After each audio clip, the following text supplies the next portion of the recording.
No, the only people who don't fly private are the ones who can't. Anybody who can would, except for Greta and a few other people. And we're not really doing anything, I don't see, as a group of humans to solve this problem. We keep talking about it, but we don't really do anything. I just don't feel like adding this is making a difference. And we either do this as a group.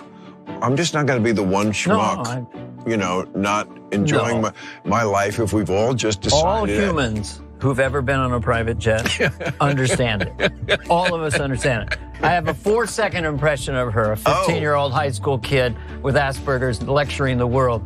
It's just 2 words, baby, 3 words. How dare you? How dare you?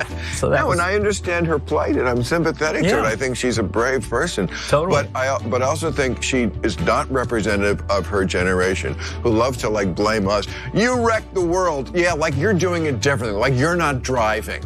Right, you're just with Greta on a sailboat all the time. You're using cars as much as we did, so shut the up. Right.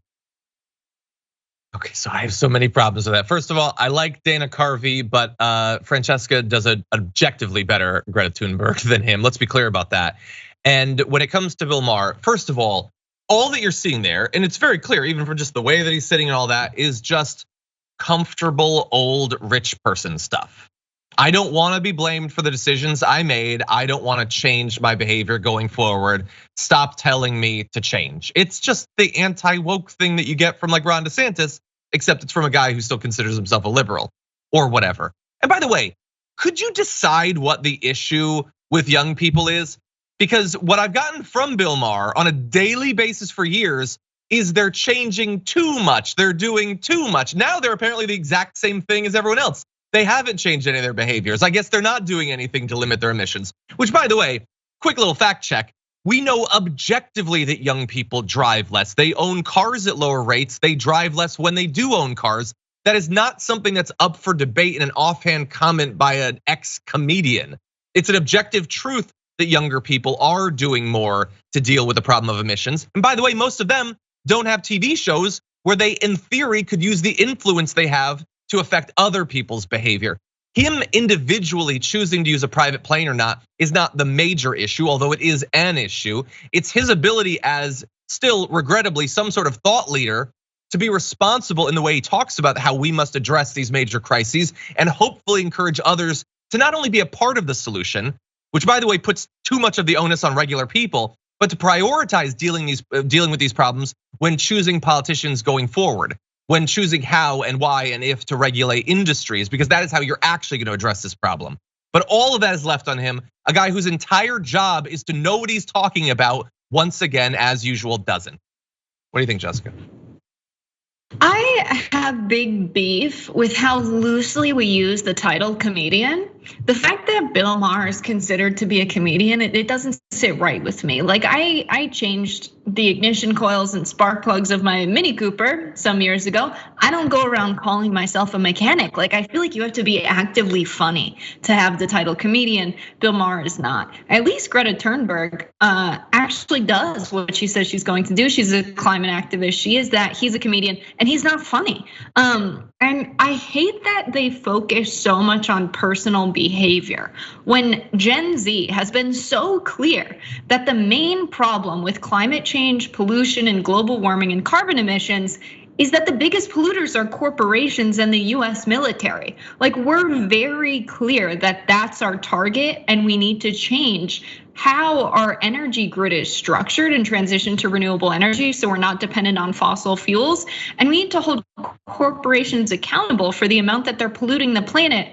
We're not telling people, to drive your car a little bit less. Yes, that's helpful, but our main beef is with those corporations that are the biggest polluters. And so it's ridiculous that they always miss that point that we try so hard to make clear as our focus. Exactly, yeah, we want this to be a thing that we don't want the fate of our environment to come down to whether I use a plastic straw or not. That's not how this is actually supposed to work. And by the way, you can have different opinions on both of those things. I think it's good to be environmentally conscious in your personal behavior, but also not be tricked by corporations into thinking that that's what's going to determine whether we end up as cast members in Mad Max in 50 years. I think that you can pay attention to both of those things. For him though, This is, again, it's just Ted Cruz, it's just Jesse Waters. It's the same thing. They don't want to be criticized. That's it. They don't want to change. It's Piers Morgan eating a steak in front of a vegan yesterday on his show. That's all it is. He even says, I'm not going to be the schmuck driving the $3 car. He doesn't want to be inconvenienced. It's pathetic. It's understandable. It's very human, but don't try to present yourself. What he's doing is trying to imply that everyone is equally terrible. All those people, those activists, they're just as bad. That is a massive surrender. It's projection about what he actually thinks about his own position on this issue, but he doesn't want to feel inferior. He knows that he is ethically, morally on these issues, but he doesn't want to feel that way.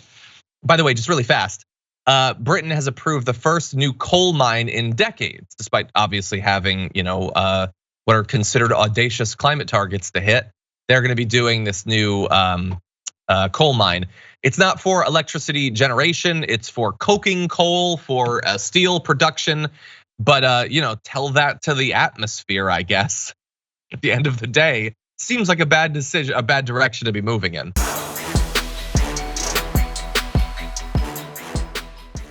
Check out the Damage Report podcast each day, wherever you get your podcasts, whether Pocket Casts or Stitcher or iTunes.